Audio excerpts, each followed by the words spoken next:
Welcome to Hood Champion Boxing and Sports. In boxing, you find a way to win or you find a way to lose. People, when are we going to raise the bullshit flag when it comes to Mauricio Sulaiman and what he's doing to Dmitry Bivol and how he's blocking the damn undisputed distinction at 175? Something has to be done about Mauricio Sulaiman. It's not cool what he's doing to Dmitry Bivol. He's gone on record on several occasions, but now he's foot stomping and underscoring what he said months ago. Any bout between Artur Beterbiev and Dmitry Bivol will not include the WBC world title due to the organization's current stance on Russian athletes due to the ongoing war. Now let me tell you something. Words matter, right? He's saying any bout between Beterbiev and Bivol won't include the WBC world title at 175.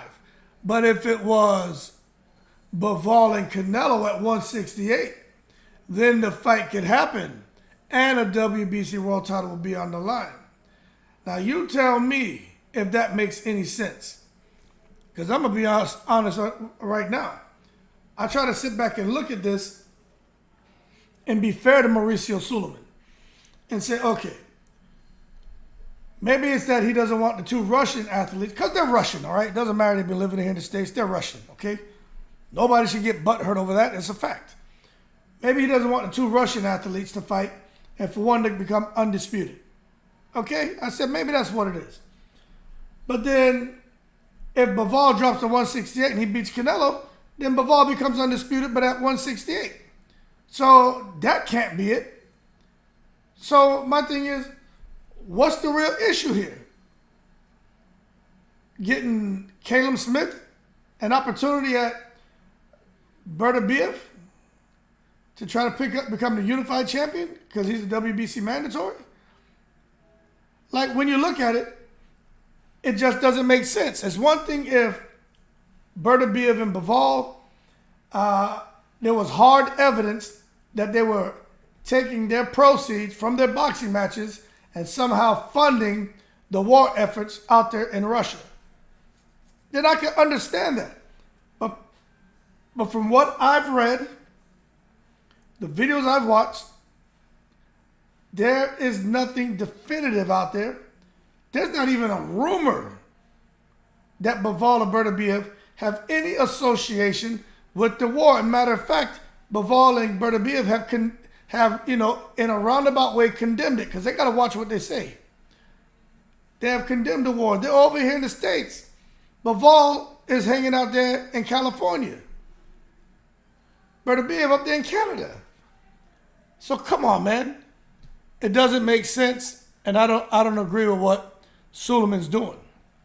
It's so ridiculous that you got so many people who get on here. We know Twitter is toxic. We know the whole social media can be very toxic.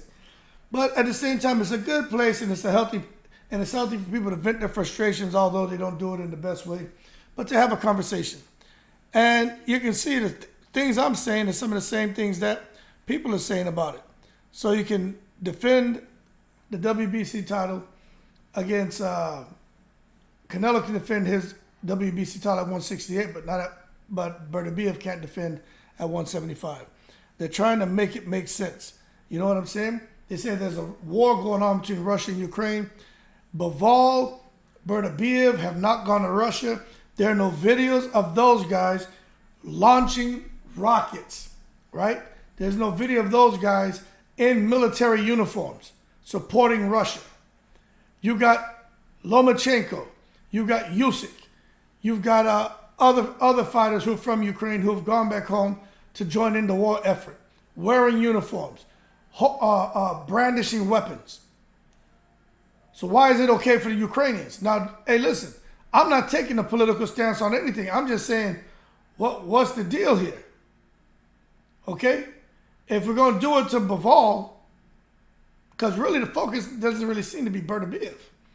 It just seems to be Bivol, and in my opinion, trying to strong arm him into a fight with with Canelo. But then Canelo now, right? Remember, first Canelo was like, we're going to fight Beterbiev at 168.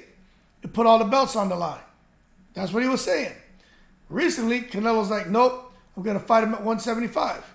No belts on the line, except for Bivol's belt. So Canelo gets a second chance to try to take Bivol's belt. But I'm like, okay, hold on a second, hold on. Canelo's changing his tune now. Why is that? Why is it now that Canelo's like, nah, I don't want to fight this man at 168? I personally think it's because Mauricio Sulaiman got to him. You know, Sulaiman hooks Canelo up so much that Canelo's going to do what Sulaiman says.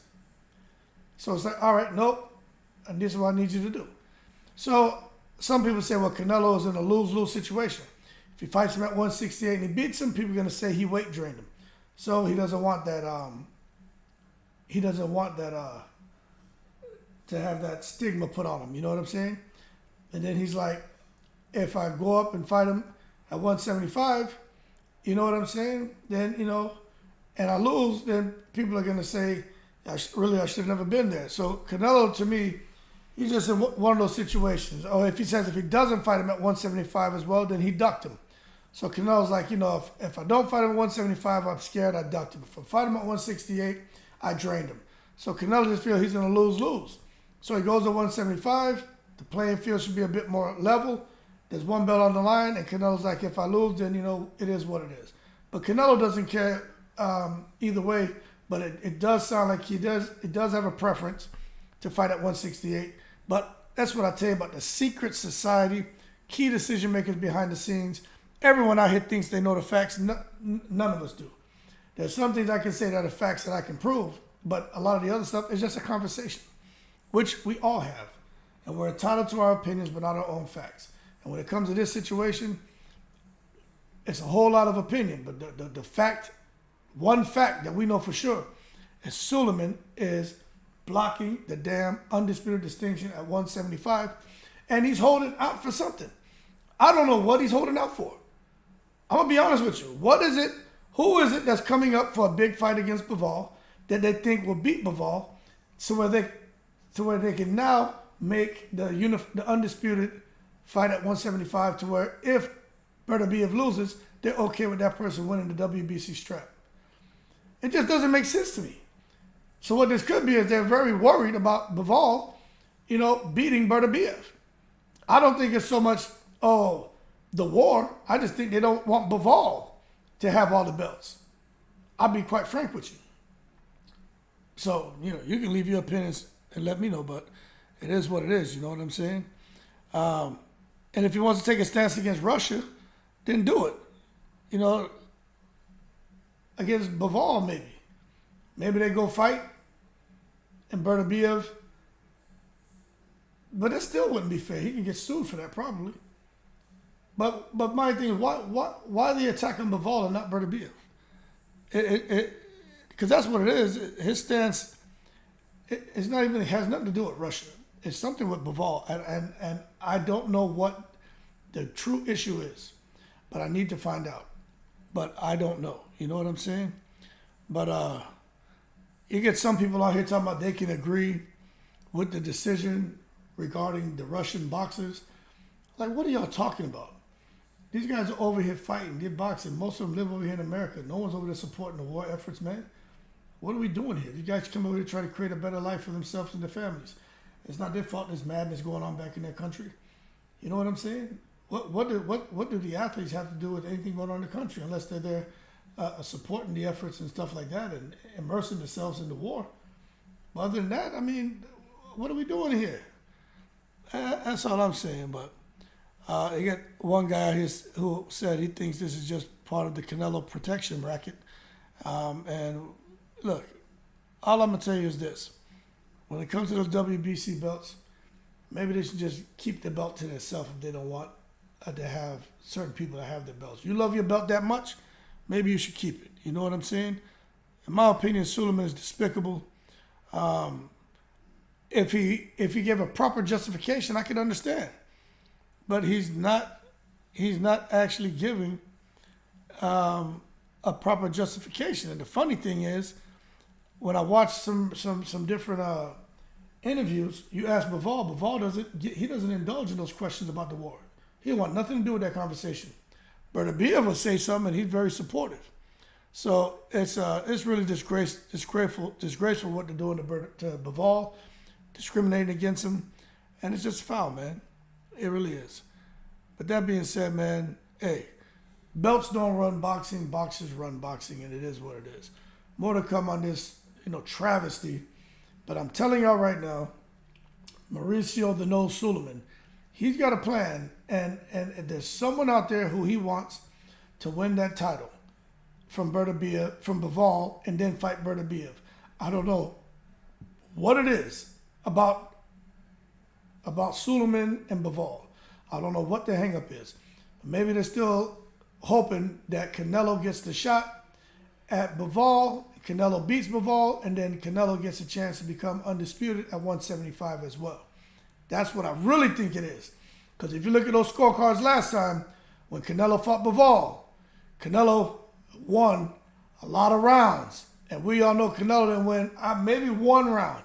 Canelo got his ass shut out. Okay? But they still were trying to rob Bivol. But Bivol made it to where they couldn't rob him. That's just how convincingly he beat Canelo. Same way with Haney went over there to Australia and fought Kambosos. He made it to where even if they wanted to rob him, they couldn't. He beat him that convincingly. That being said, more to come on this situation. Mauricio the Nose Sulaiman strikes again. Hell, we need to start a free Bivol campaign now, shouldn't we? Anyway, y'all keep cool. Shout out to the veterans, all 7 continents. And I'm in the breeze.